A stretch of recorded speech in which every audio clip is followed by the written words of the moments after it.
This movie tells a story about Anne Feather, who's married to a small-town minister. She feels her life has been shrinking over the past 30 years.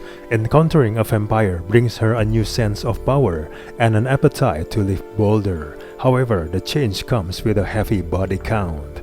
This movie is a thin, half-hearted reworking of the vampire mythos that can't quite decide if it's spoofy or serious and doesn't have the smarts to be both. While it's theoretically promising to attempt a hybrid tone in which schlocky effects and spurting necks are offset by genuine psychological insight into the discontented life of a long-married small-town pastor's wife, in practice the impulses just cancel each other out, whittling down the movie's stakes long before they're plunged into anyone's chest. The film isn't signaling as a comedy from the start. A first act that involves church worship and miserable domesticity doesn't establish any kind of wackiness. So when Barbara Crampton begins dropping corpses with madcap playfulness, it's unexpected and odd, but not really funny. One of the potential causes is the performance style, which leans to stilted instead of over the top.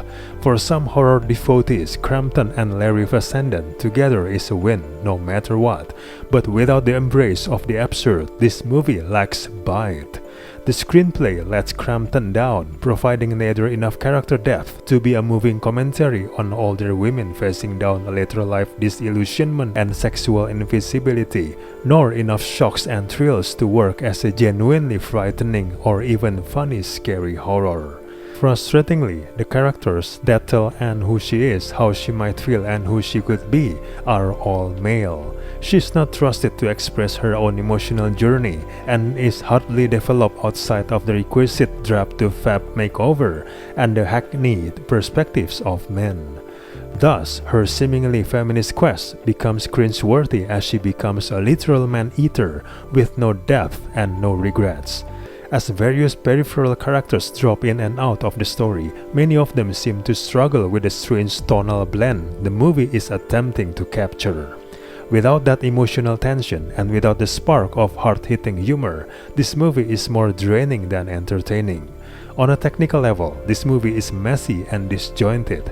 Many things happening in this movie would not matter so much if this were more of an outright parody. It lacks a clear identity as there are two conflicting movies at play.